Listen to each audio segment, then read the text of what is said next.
Aqui estamos, mais uma noite, mais um dia, uma sexta-feira, comemorando a vida. Comemorar a vida é proclamar Jesus, que essa vida que a gente comemora é a vida eterna, aquele que Ele ganhou para nós na cruz. Amém? Essa semana foi uma semana tremenda no Senhor, aonde nossos devocionais foram falando da fé que cura. Isso, e terminou hoje, né? A última mensagem da fé que cura é Jesus é o mesmo. E ontem, hoje e sempre. Jesus Cristo Senhor. E essa fé que cura tem tantas revelações na palavra, tanta coisa maravilhosa, onde podemos desfrutar dessa palavra, né? Comentando com o Júnior, né? E essa semana sobre a igreja não passou por update. Jesus não teve renovação. Ele é a renovação. Ele é o Senhor que está incluído nos planos de Deus, que é a própria misericórdia. As misericórdias do Senhor se renovam todas as manhãs. E Ele é essa misericórdia. Ele é uma delas, a maior de todas, a que um dia se entregou por nós na cruz. Amém? Pois é, meus irmãos, é isso. Vamos falar dessa fé, né? A fé que cura. Hebreus capítulo 11, versículos de 1 a 3. O escritor dos Hebreus, ele fala uma coisa muito linda, maravilhosa, que é assim: ora, a fé é a certeza daquilo que esperamos e a prova daquilo que não vemos. É muita maluquice, né? Olha para você ver. É algo sobrenatural. Ora, a fé é a certeza daquilo que esperamos e a prova das coisas que não vemos. Pois foi por meio dela que os antigos receberam bom testemunho. Tantos antigos, aí Hebreus capítulo 11 fala deles, Noé, Abel, entre outros. E ele continua no versículo 3. Pela fé entendemos. Que jeito que a gente entende? Só pela fé. Entendemos que o universo foi formado pela palavra de Deus, de modo que aquilo que se vê foi feito pelo que não é visível. Então, como que você enxerga a palavra? Como que você vê a palavra? Você escuta ela. Por isso que pautava-se há muitos anos atrás que a palavra de um homem não volta atrás. Depois que ele deu a palavra, não importa o que seja, ele não retorna. Por quê? Porque ele é feito à imagem e semelhança do Senhor. E quando você quebra a sua palavra, você quebra o princípio básico, porque você não foi obrigado a falar, você é obrigado a cumprir aquilo que você fala. Então, hoje, preza-se, vamos fazer um contrato, vamos fazer isso, vamos fazer aquilo, e aí vamos colocar advogado para que os advogados possam brigar por aquilo. Puro interesse, puro favoritismo financeiro, mas nada do que é de Deus, nada. Porque Deus, Ele fez o mundo pela palavra. E se eu te dei a minha palavra, assim eu tenho que cumprir. Para mim e para o meu próprio Deus. Amém? Então vamos lá. Nós já entendemos pela palavra, né, que o mundo que nós vemos hoje foi feito daquilo que não se vê, que é a palavra. Então imagina, né? Imagina quando você chega numa consciência dessa pela fé. E esse Jesus que a gente fala, que hoje está na palavra, ele é o mesmo, sempre. Ele estava aqui, quer ver? Lucas capítulo 17, versículos 11 a 19. Ele estava ali, em Lucas, ele estava aqui, ele está aqui, e ele vai estar amanhã. Amém? Então vamos lá. Olha a fé que cura. A caminho de Jerusalém, Jesus passou pela divisa entre Samaria e Galiléia. Ao entrar num povoado, 10 leprosos dirigiram-se a ele. Ficaram a certa distância. E gritaram em alta voz: Jesus, Mestre, tem piedade de nós. Ao vê-los, ele disse: vão mostrar-se aos sacerdotes. Enquanto eles iam, foram purificados. Então, quando você se curava da lepra naquela época, você tinha que ir até os sacerdotes e eles atestavam que você tinha sido purificado, você já não tinha doença mais. Então, antes de falar para eles serem curados, Jesus já falou: vai apresentar o sacerdote, vocês já estão curados. A palavra estava incíntrica na ordem que ele deu. Vá mostrar ao sacerdote. Quando eles foram andando para ir até o sacerdote, eles foram purificados. Um deles, quando viu que estava curado, voltou, louvando a Deus em alta voz. Prostrou-se aos pés de Jesus e lhe agradeceu. Este era samaritano. Jesus perguntou: não foram purificados todos os 10? Onde estão os 9? Não se achou nenhum que voltasse para louvar, para que desse louvor a Deus? A não ser esse estrangeiro? Então, muitas vezes, os da família da fé,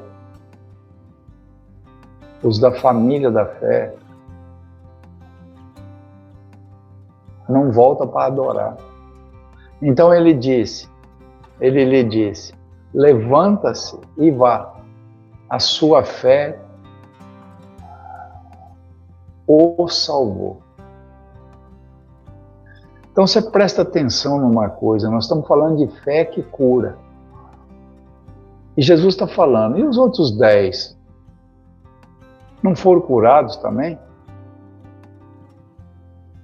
Mas a cura maior que existe no ser humano não é a cura que você vê, é a cura que você não vê.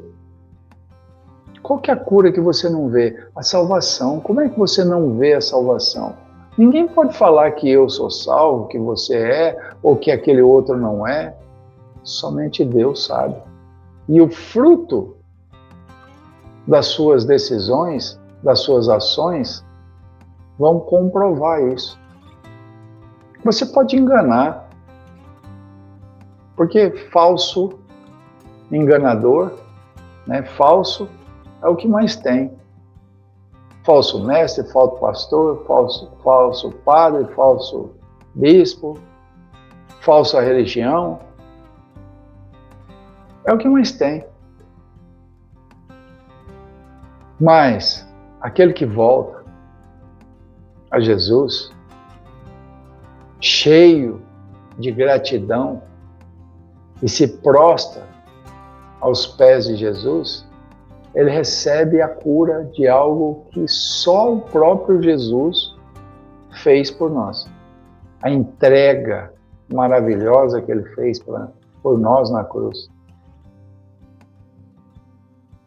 Então, quando você tem fé ali, você tem fé em Jesus,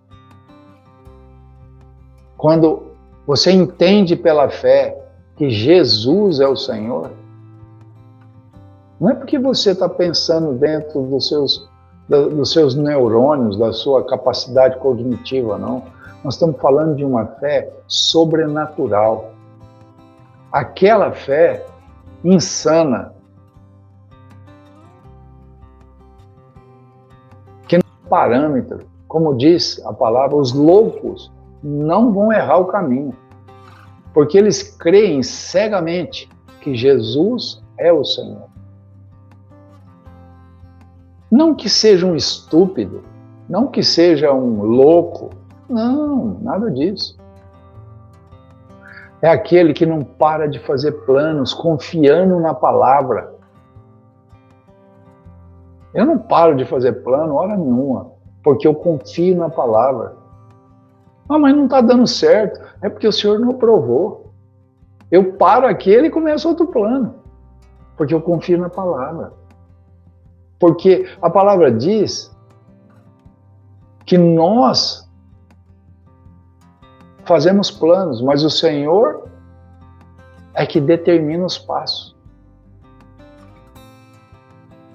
Então, eu confio nessa palavra, eu continuo lutando, eu continuo fazendo meus planos. Agora, se o Senhor vai aprovar, segundo a vontade dele, isso não depende de mim. Isso depende do Senhor. E eu continuo fazendo meus planos. Por quê? Eu sei que Jesus foi ontem aquele que se entregou por nós lá na cruz. É hoje e será amanhã. E foi naquele dia, quando eu tinha 39 anos, que ele me encontrou. E me salvou. E me mostrou pela fé que ele tinha morrido por mim. E me deu uma nova identidade. Você é filho. E abriu os braços para mim, aos 39 anos. Então, muitos outros têm as suas próprias histórias de encontro com Jesus. O apóstolo Paulo, perseguindo os do caminho, Jesus encontrou ele. E ele escreveu mais testemunho do Evangelho da Graça. Foi ele o que mais escreveu. Foi encontrado. E ele entendeu o quê? Pela fé. Então a fé que cura é a fé que cura tudo. Cura inclusive a morte. Ele ressuscita. Ele dá vida àqueles que estavam mortos, achando que estavam vivos.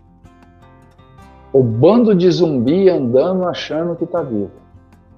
Mas na verdade estão mortos.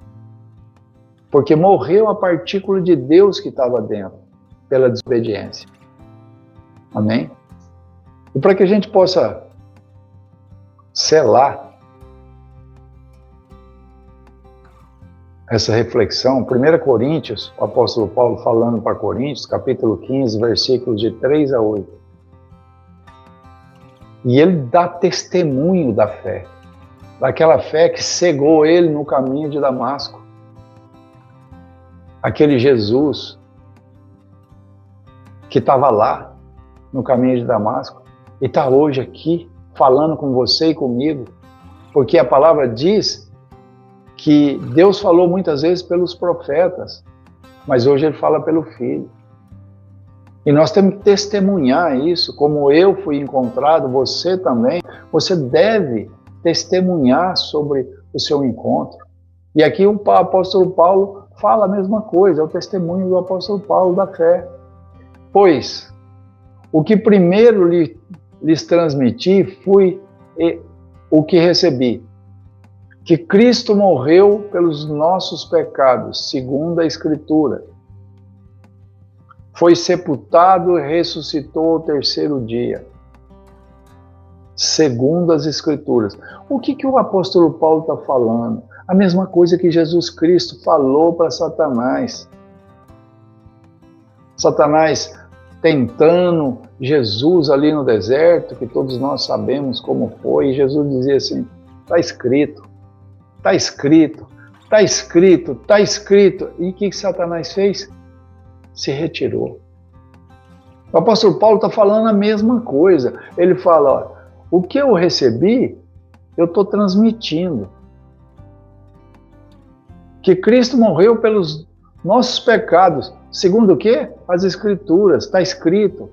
Foi sepultado e ressuscitou no terceiro dia, segundo as Escrituras, está escrito. Amém? E outra coisa, e apareceu a Pedro e depois aos 12. Depois disso, apareceu a mais de 500 irmãos de uma só vez. A maioria, nessa época, ele fala, a maioria dos quais ainda vive, embora alguns já tenham adormecido. Depois apareceu a Tiago e então a todos os apóstolos. Depois desses, apareceu também a mim, como um que nasceu fora do tempo. Hoje, ele pode aparecer a você, que nasceu fora do tempo, como quando mostrou o apóstolo Paulo. E aí o que? Ele teve vida. A cegueira espiritual que ele foi cometido pelo brilho da luz de Jesus, as escamas caíram e ele passou a ver com os olhos espirituais. Então, meus irmãos, esse Jesus que nós falamos e essa fé que nós falamos, que é dada pelo próprio Deus, e esse resgate é a fé que cura. Cura a pior desgraça que existe no mundo, a morte espiritual. Amém? Um grande beijo a todos, meus irmãos, e que essa palavra possa alcançar corações sedentos, em nome de Jesus. Um grande beijo a todos e até terça-feira, em nome de Jesus. Amém.